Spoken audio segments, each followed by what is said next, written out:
The Cathrian war fleet materialized out of faster-than-light travel with the kind of precision that spoke of long military experience. 300 vessels dropped into normal space around the debris field, their formation perfect and their weapons already powered.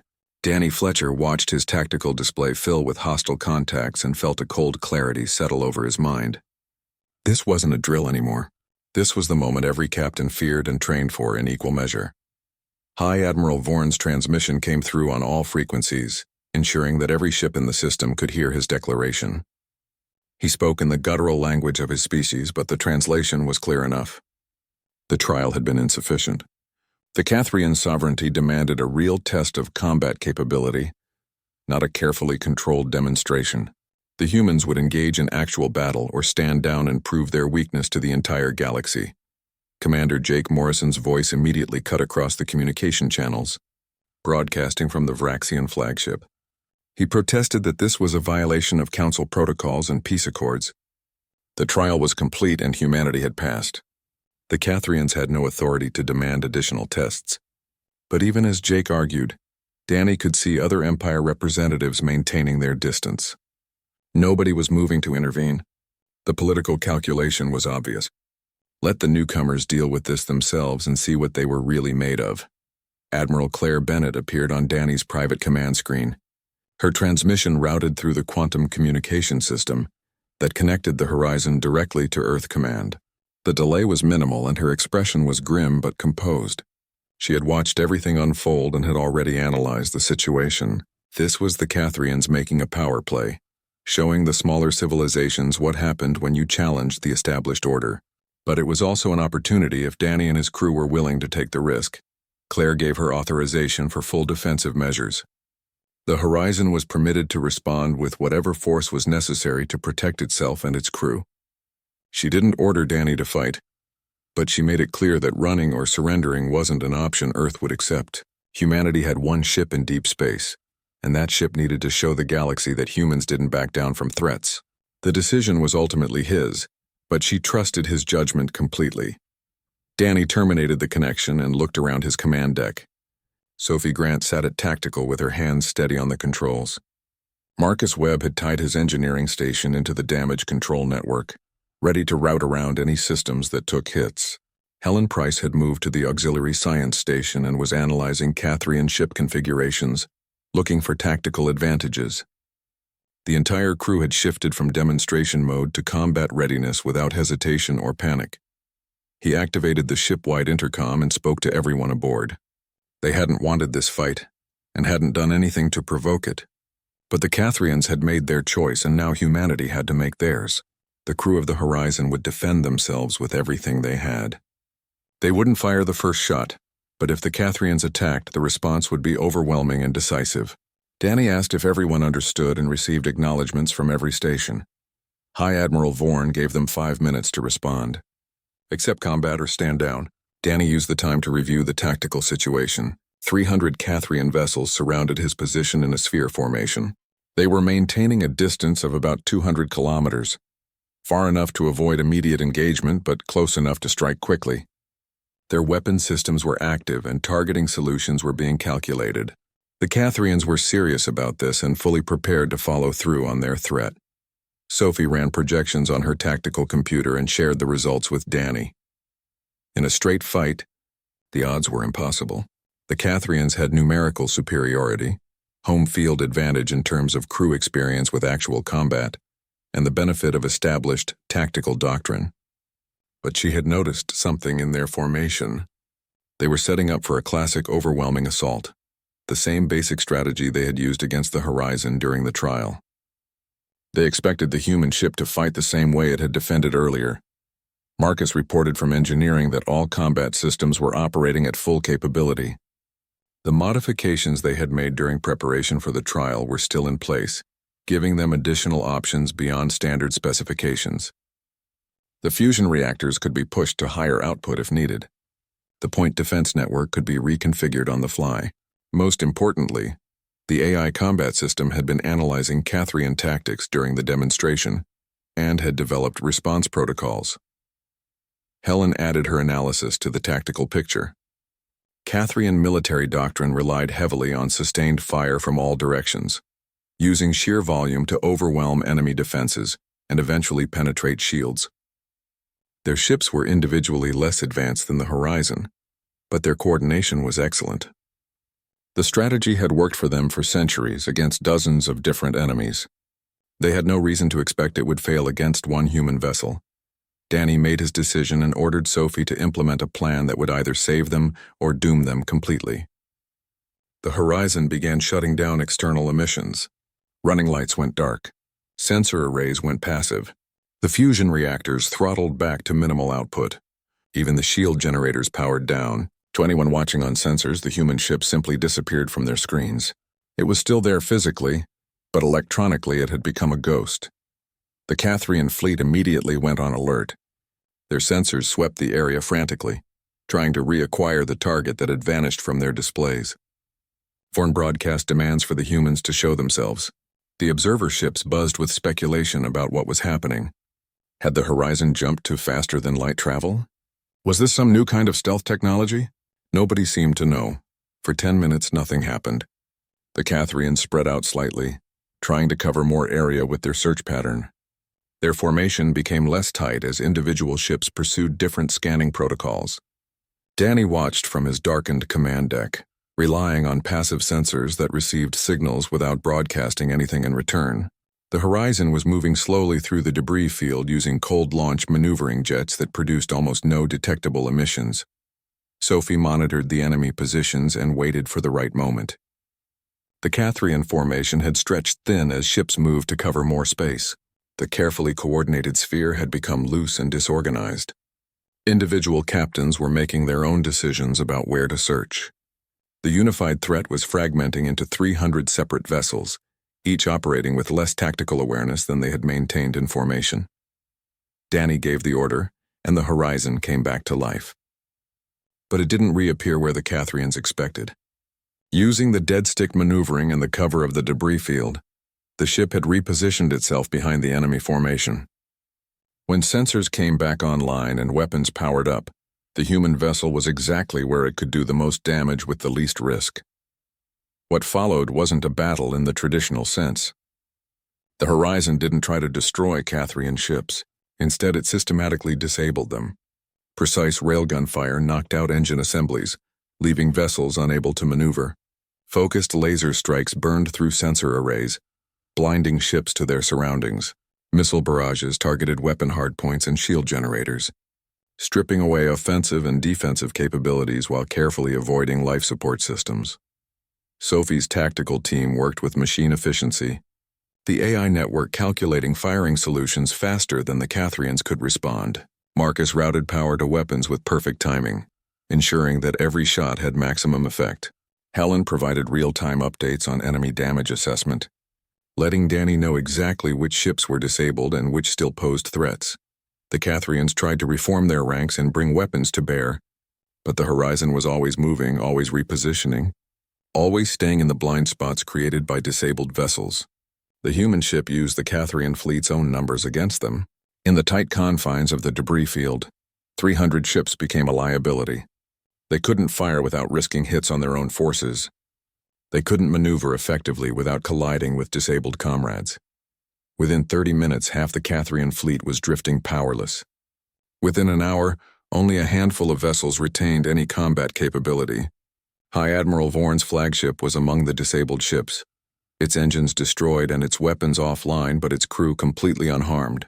The Horizon held position near the crippled command vessel, weapons still active but holding fire. Danny opened a channel to Vorn's ship and spoke in simple terms. The Cathrians had demanded real combat, and they had received it. The Horizon could have destroyed every vessel in the fleet, and everyone watching knew it. But humanity didn't want to kill. Humans wanted respect and recognition. Vorn could surrender now and spare his crew's further humiliation, or the Horizon could continue demonstrating the difference between 300 ships and one vessel, designed by people who understood that quality. The debris field stretched for hundreds of kilometers in every direction, filled with the wreckage of battles fought centuries ago. Broken hull sections tumbled slowly through space alongside chunks of asteroid that had been shattered by ancient weapons. Danny Fletcher studied the tactical display and felt a smile tugging at the corner of his mouth. The Council had chosen this location to test the Horizon's defensive capabilities, but they had inadvertently given him exactly the kind of environment where human tactical thinking excelled. War Prime Kelthera's voice came through the communication system, translated into flat English by the ship's computer. She explained the parameters of the trial with obvious satisfaction. The Horizon would defend a designated station marker against simulated attacks from multiple vectors. Council vessels would play the role of hostile forces, using training weapons that would register hits without causing actual damage. Standard procedure for military demonstrations. The humans would have 1 hour to show what their single ship could do against coordinated fleet tactics. Danny acknowledged the transmission and immediately ordered his crew to action. But instead of taking a defensive position near the station marker as everyone expected, he directed the Horizon deeper into the debris field. Sophie Grant coordinated the helm and engineering teams, plotting a course that wove between the larger pieces of wreckage. The observer ships buzzed with confused transmissions as they tried to understand what the human vessel was doing. Marcus Webb activated the ship's tractor beam arrays, powerful gravity projectors that could manipulate objects in space. The Horizon began pulling asteroids and debris into new positions, arranging them with the precision of someone setting pieces on a game board. Lieutenant Sophie called out coordinates while her tactical team marked each piece of salvage in the combat network. Within 20 minutes, the random debris field had been transformed into a carefully structured defensive network.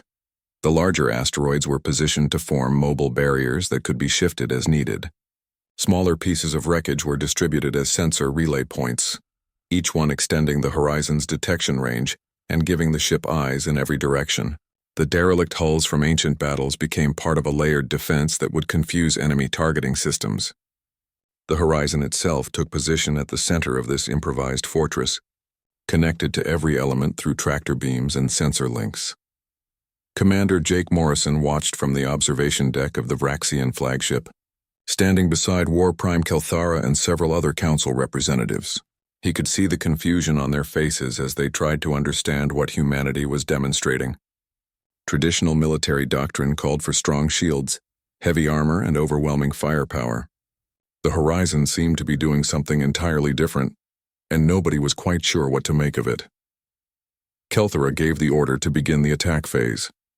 30 Council vessels moved into position around the debris field, representing a force that would be considered overwhelming by any normal standard. They began their assault with coordinated strikes from multiple angles, following tactics that had proven effective for thousands of years.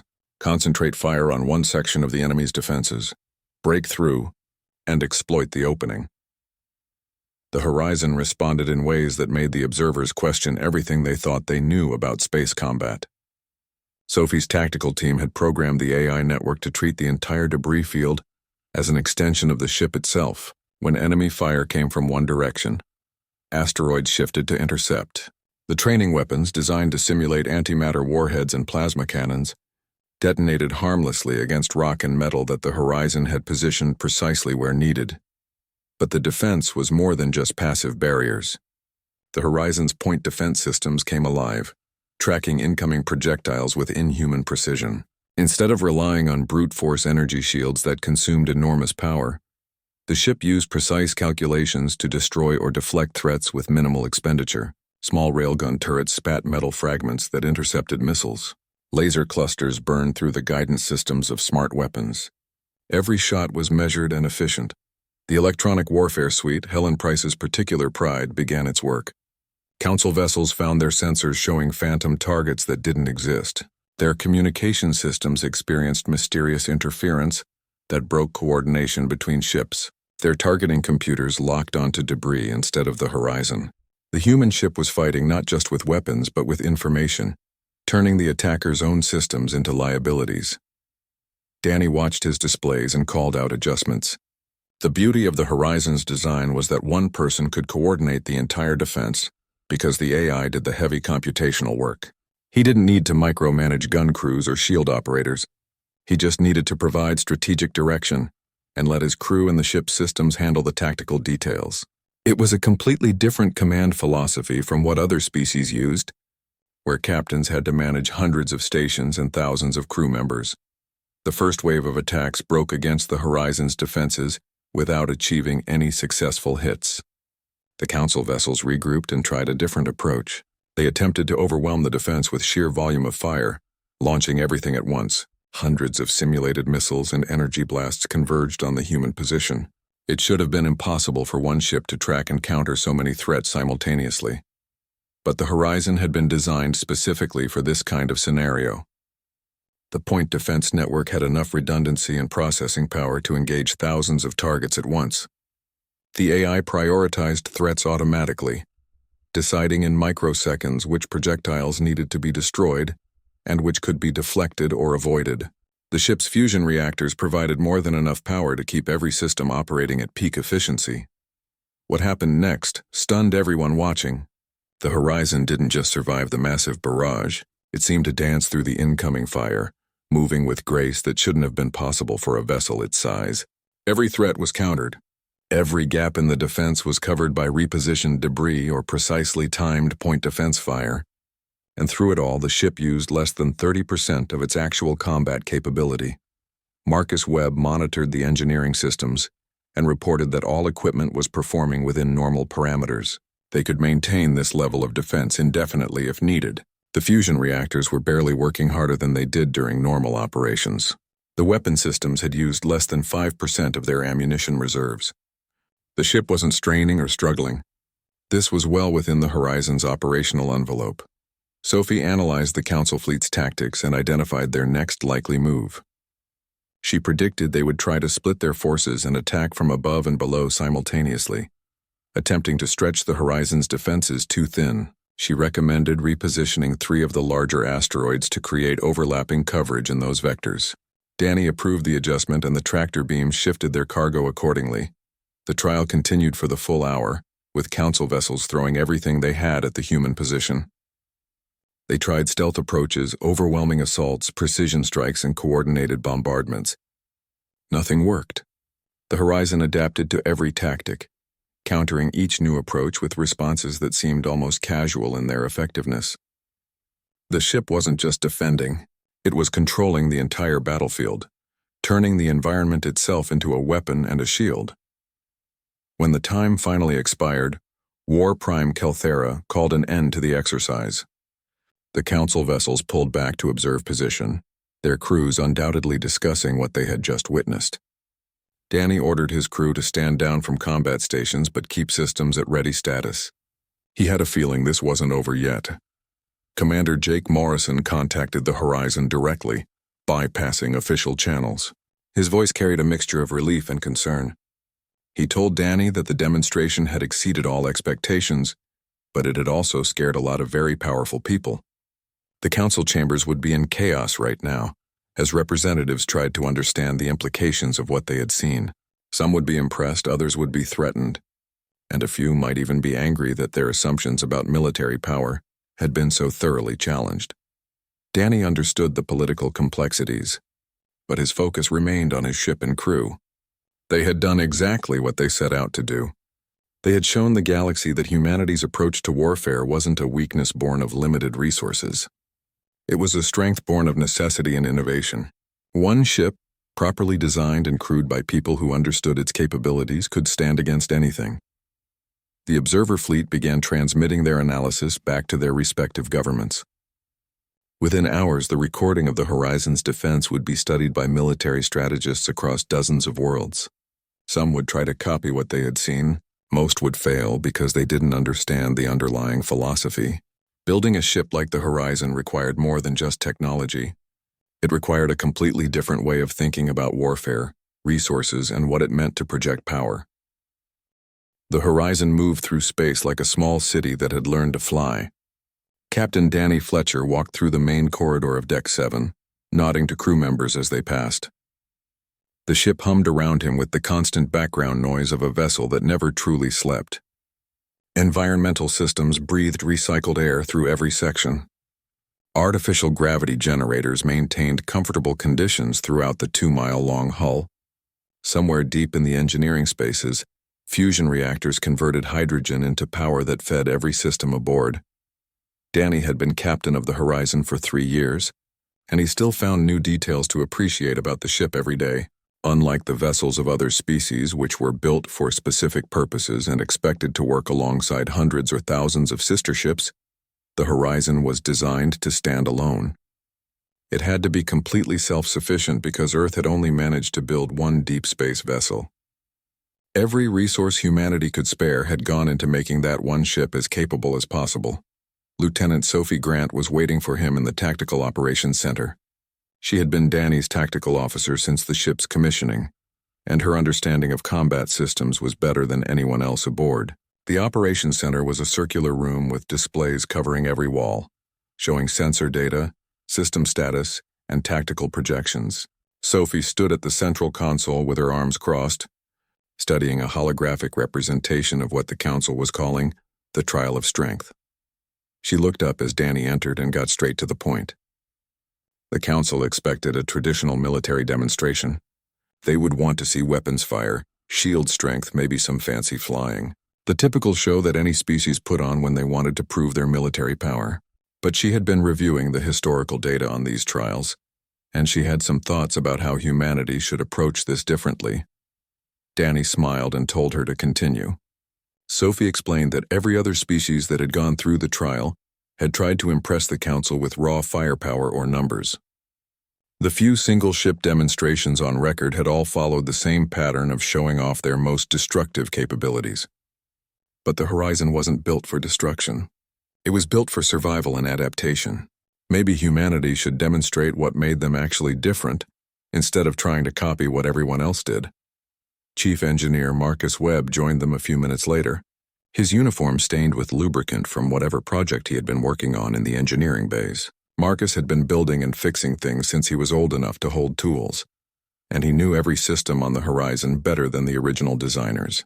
He had brought his portable terminal and immediately started pulling up schematics and system specifications.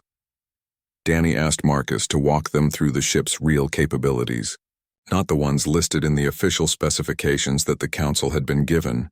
Marcus grinned and began explaining. The Horizon contained manufacturing facilities that could produce almost anything, given enough raw materials and time. The ship could mine asteroids, process ore, and fabricate new parts or even entirely new systems. The hydroponics bays spanning 3 entire decks could feed 50,000 people indefinitely. The medical facilities included equipment for everything from basic surgery to genetic therapy. The ship even had educational facilities and recreational spaces because it was designed to potentially operate for decades without returning to Earth. But the real secret was in how all these systems worked together. Marcus pulled up a diagram showing the ship's AI-assisted combat network. Every sensor fed into a central processing system that could analyze threats and coordinate responses faster than any organic crew could manage. The point defense grid could track and engage thousands of targets simultaneously. The electronic warfare suite could hack, jam, or spoof almost any known sensor or communication system. The main weapons weren't the biggest or most powerful, but they were incredibly precise and could be reconfigured for different situations. Sophie added her analysis to the discussion. Most species built fleets because they expected to lose ships in combat. They counted on numerical superiority to overwhelm enemies. But humanity had taken a completely different approach. Instead of accepting that ships were expendable, humans had built one vessel that was nearly impossible to destroy. Triple redundancy on every critical system. Armor designed in layers with different properties. A power grid that could reroute around damaged sections automatically. Even the crew was cross-trained so that anyone could fill multiple roles if needed. Dr. Helen Price entered the operations center, carrying a data pad and looking distracted as usual. She was the chief scientist aboard the Horizon, responsible for a research division that studied everything from xenobiology to theoretical physics. Helen had been pulled into the planning for the trial because of her strategic analysis background. She had spent the last few days studying every available record of galactic military history, and she had conclusions to share. Helen explained that galactic civilization had been locked in a specific mindset for thousands of years. More ships meant more power. Bigger fleets meant stronger empires. Every conflict was decided by whoever could bring more vessels to the battle. The whole system was built on this assumption, and it shaped everything from economics to diplomacy. But there was a fundamental flaw in this thinking that nobody seemed to recognize. Fleets required enormous resources to maintain. Most empires spent huge portions of their economy just keeping ships operational and crews trained. It was incredibly inefficient, but nobody questioned it, because that was just how things were done. Humanity had arrived too late to play that game. Earth didn't have the resources to build thousands of ships, so humans had been forced to think differently. What if instead of building a fleet, you built one perfect ship? What if you put all your resources into making that single vessel so capable that it could stand against an entire fleet? It sounded impossible by traditional standards, but the horizon proved it could be done. The question was whether the galaxy was ready to see it. Danny listened to all of this and then made his decision. They wouldn't give the council a traditional demonstration. Instead, they would show the galaxy what the human philosophy of warfare actually looked like. Not destruction for its own sake, but adaptation and survival. Not overwhelming force, but precise application of power. Not a fleet, but something better. Over the next 2 weeks, the crew of the Horizon prepared for the trial. Danny ran them through exercises that focused on their unique capabilities.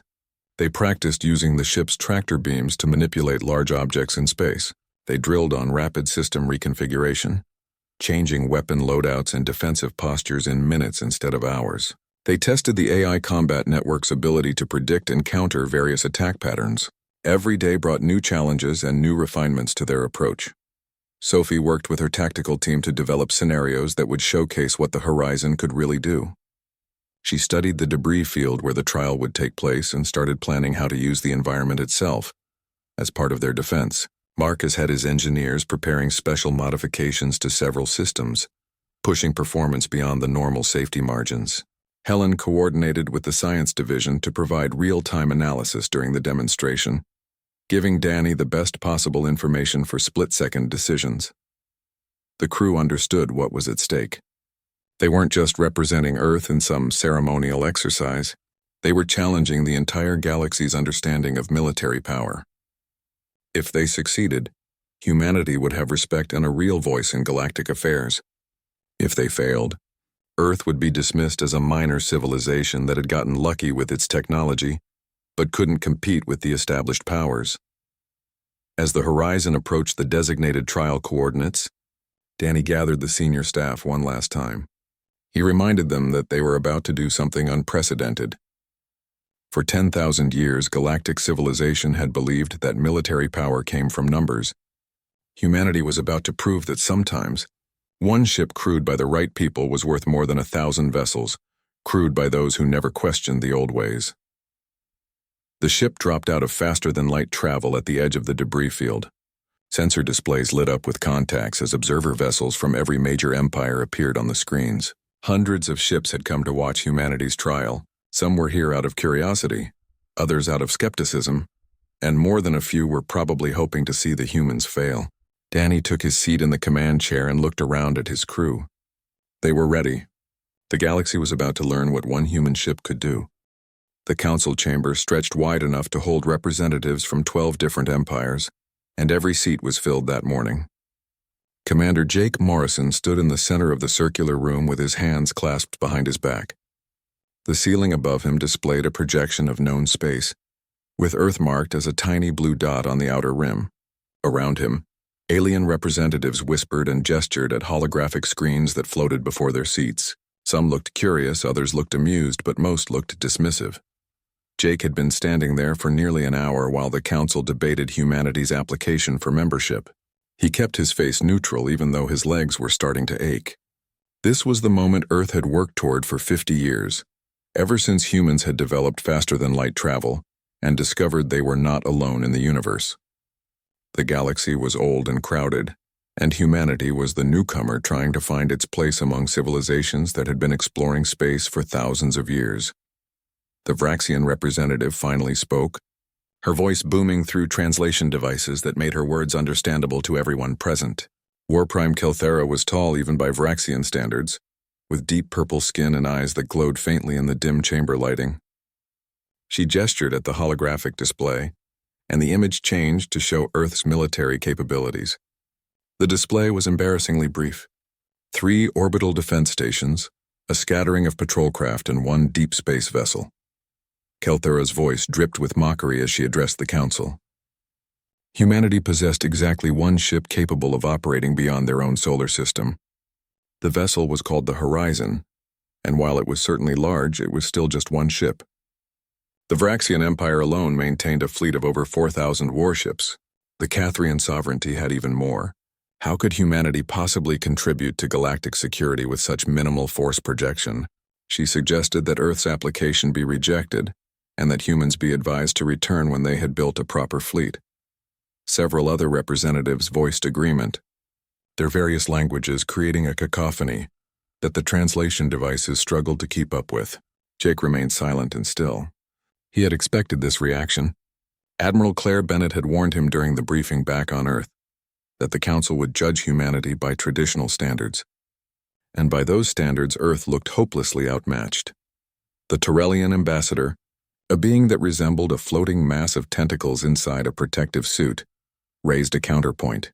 Humanity had demonstrated remarkable technological innovation in a relatively short time.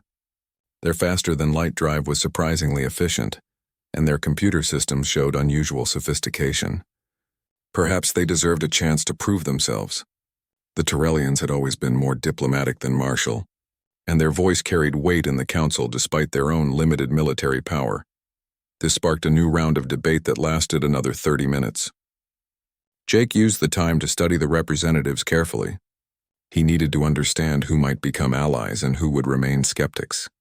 The Cathrians looked openly hostile, their scaled faces twisted in expressions that translation software labeled as contempt.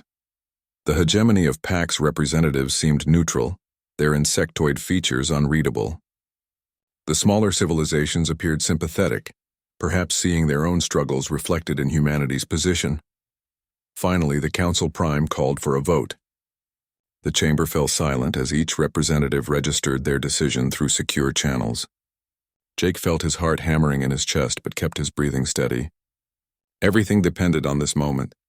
If the Council rejected Earth's application, humanity would remain isolated on the galactic fringe, unable to access trade networks, unable to participate in diplomatic exchanges, unable to have any voice in decisions that affected the entire galaxy. The results appeared on the central display. The vote was close, far closer than Jake had hoped, but it was enough. Humanity's application for Council membership was approved by a margin of exactly one vote. Relief washed over Jake, but he didn't let it show on his face. He simply nodded in acknowledgement. War Prime Kelthera rose from her seat, her expression dark. She addressed the Council in formal tones, invoking an ancient rite that Jake had read about but never expected to witness: the trial of strength. Any newly admitted member could be challenged to prove their worthiness through military demonstration. It was a ceremonial tradition that hadn't been invoked in over 200 years, but it was still valid under Council law. The other representatives murmured among themselves. Some looked uncomfortable with Kelthera's move, but none spoke against it. The Cathrian ambassador stood as well, formally seconding the challenge. Jake felt the political landscape shifting beneath him. This wasn't just about humanity anymore. This was about the larger empires reminding everyone who held real power in the galaxy. Council Prime looked at Jake with what might have been sympathy, though it was hard to tell with a being whose face consisted mostly of light-sensitive membranes. The trial was humanity's right to refuse, but refusing would essentially invalidate their membership before it even began. Did the human representative accept the challenge? Jake took a slow breath and then spoke clearly into the silence. He accepted on behalf of Earth and its people. He requested 3 standard weeks to prepare, which was the minimum time allowed under trial protocols. Council Prime granted the request and designated a neutral zone for the demonstration. The session was adjourned and representatives began filing out of the chamber, many casting glances at Jake as they passed. When the room finally emptied, Jake allowed himself to slump slightly. His personal communicator chirped, and Admiral Claire Bennett's face appeared on the small screen. She was calling from Earth Command, over 30 light-years away. The transmission delay meant she had been watching the entire session and had timed her call to arrive just as it ended. Claire's expression was grim but determined. She had watched the whole thing, and she had already begun preparations. The Horizon was currently stationed at the edge of human space, conducting routine surveys. She was recalling the ship immediately and ordering Captain Danny Fletcher to begin preparations for the trial. Jake asked if she thought they could pull this off, and Claire's response was immediate. They didn't have a choice. They would show the galaxy what one human ship could do. Jake ended the call and looked up at the display of known space still hovering above the empty chamber. Earth was such a small dot among so many stars. Humanity had fought so hard just to reach this point, and now they had to prove they deserved to be here. He thought about the horizon and its crew. Everything depended on them now. One ship against the expectations and prejudices of an entire galaxy. The weight of that responsibility felt crushing, but Jake knew Captain Fletcher and his crew. If anyone could meet this challenge, they could. He gathered his materials and headed for the transport that would take him back to the human embassy station. 3 weeks wasn't much time, but it would have to be enough. The galaxy was watching, and humanity had one chance to show they were more than the newcomers everyone could dismiss. One ship, one crew, one opportunity to change everything. The Galactic Council reconvened 3 days after the incident with the Cathrian fleet, and the atmosphere in the chamber was completely different from the first time Commander Jake Morrison had stood before them. Representatives spoke in hushed tones instead of dismissive laughter. Even War Prime Kelthera of the Vraxian Empire sat quietly in her seat, occasionally glancing at the holographic display that showed the horizon still stationed at the trial coordinates, now surrounded by Cathrian vessels undergoing repairs with human assistance. Jake stood in the same spot he had occupied weeks earlier, but this time he wasn't waiting nervously for a vote. This time he had come to deliver terms. Admiral Claire Bennett had transmitted detailed instructions, and Earth's government had been remarkably clear about what humanity expected from this moment forward. No more tests, no more trials, full recognition as an equal member of the Council with all rights and responsibilities that entailed. Council Prime called the session to order and acknowledged that recent events had demonstrated humanity's military capabilities beyond any reasonable doubt. The question now was how to move forward. Several representatives wished to speak, and the Prime granted them permission in order of seniority. The chamber prepared for what would likely be a long debate about the political implications of everything that had happened. War Prime. Kelthera surprised everyone by standing first and requesting immediate recognition. When the Prime granted it, she did something that had never occurred in Council history. She formally apologized to the human representative and to Earth's government. Her earlier mockery had been based on ignorance and prejudice. She had judged humanity by traditional standards without understanding that humans had developed a completely different approach to military power. The Vraxian Empire requested permission to send observers to study human shipbuilding techniques and strategic doctrine. They wanted to learn from Earth's experience. Other representatives quickly followed with similar requests. The Tyrellian ambassador, who had advocated for humanity from the beginning, spoke about how the Horizon's success offered hope to smaller civilizations that had always believed they could never compete with the great empires. The hegemony of Pax indicated their interest in discussing mutual defense agreements. Even the Cathrian sovereignty, represented by a substitute since High Admiral Vorn was still overseeing repairs to his fleet, acknowledged that humanity had earned their respect through both combat prowess and honorable conduct. Jake listened to all of this with carefully controlled emotions. Part of him wanted to feel vindicated, to enjoy watching these powerful beings admit they had been wrong. But the larger part understood that this moment was about building relationships, not settling scores. He responded with carefully chosen words that Claire had helped him prepare. Earth had no desire to dominate or conquer. Humans had spent their entire history fighting among themselves and had learned the hard way that strength without wisdom led only to destruction. The galaxy had much to teach humanity, and perhaps humans had some lessons to share in return. The Council voted unanimously to grant Earth full membership status, with complete voting rights and territorial recognition. The decision was recorded in the official archives and transmitted across the galaxy within minutes. Humanity was no longer the newcomer begging for acceptance. They were an acknowledged power with a voice that would be heard and respected. Aboard the Horizon, Captain Danny Fletcher received the news while overseeing the final repairs to the last damaged Cathrian vessel. Lieutenant Sophie Grant brought him the transmission from Earth Command, and he read it twice before allowing himself to smile. They had done it. One ship and one crew had changed humanity's place in the galaxy. He ordered Sophie to inform all departments that they would be heading home as soon as the Cathrians confirmed they could safely make the journey back to their own. Space Marcus Webb climbed up from the lower engineering decks covered in grease and looking exhausted but satisfied. His teams had been working around the clock to help restore Cathrian systems, and in the process he had learned a lot about their technology. It was different from human designs, but not necessarily better or worse, just different. He told Danny that the experience had given him ideas for improvements to the Horizon's own systems. There was always room for refinement. Dr. Helen Price compiled reports from every department and began analyzing the data they had collected during both the trial and the real combat. The information would be invaluable for Earth's military planners and scientists. She had also been studying the observer ship's sensor logs, which several friendly civilizations had shared with her. The way other species interpreted the Horizon's capabilities was fascinating. Some understood what they had seen. Others were still trying to fit humanity's approach into their existing frameworks. Sophie reviewed tactical data and started preparing training scenarios based on what they had learned. The Cathrian fleet had been formidable opponents despite their ultimate defeat. Their coordination and discipline were impressive, and if they had understood what they were facing, the fight might have gone very differently. She wanted to ensure that future human crews learned from this encounter. Overconfidence could be just as dangerous as underestimating opponents. As the Horizon prepared to depart, Danny received a personal transmission from High Admiral Vorn. The Cathrian commander spoke without the bluster that had characterized his earlier communications. He thanked the human captain for showing restraint and for the assistance in repairs. His fleet would return home with a story about the day they met a single ship that could have destroyed them all, but chose mercy instead. Vorn said that encounter would change how Cathrians thought about warfare, and perhaps that lesson was more valuable than victory would have been.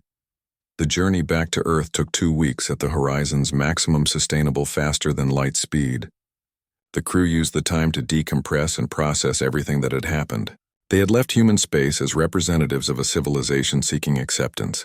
They were returning as proven warriors who had changed galactic history. The weight of that accomplishment was both thrilling and sobering.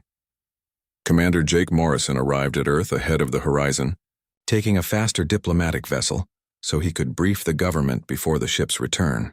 He spent hours in meetings with military officials, politicians, and scientific advisors, all of them trying to understand what humanity should do next. Some advocated for immediately beginning construction of additional ships using the Horizon's design. Others argued for maintaining the single-ship approach, but incorporating lessons from recent events. Everyone agreed that Earth's relationship with the galaxy had fundamentally shifted. Admiral Claire Bennett delivered a speech that was broadcast to every human settlement in the solar system and transmitted to the colonies that were slowly spreading to nearby stars. She talked about the Horizon's success not in terms of military victory, but in terms of what it represented about human nature. When faced with seemingly impossible odds, humans didn't surrender or compromise. They innovated. They adapted. They found new ways to solve old problems. That spirit of creative problem-solving was what would carry humanity forward as they took their place among the ancient civilizations of the galaxy. The Horizon dropped out of faster-than-light travel at the edge of Earth's solar system and began the final approach to the orbital station that served as humanity's primary spaceport. Escort ships, small patrol craft that couldn't travel between stars, formed an honor guard around the massive vessel. Danny stood on the command deck and watched Earth grow larger on the forward displays. It looked so small and vulnerable from space, a blue marble that held everything humans had ever known or loved. This was what they had been protecting all along. The ship docked at the orbital station to celebrations that had been organized across the planet. Crowds gathered in cities and towns to watch the live feeds. The crew began disembarking to reunions with families and friends they hadn't seen in over a year.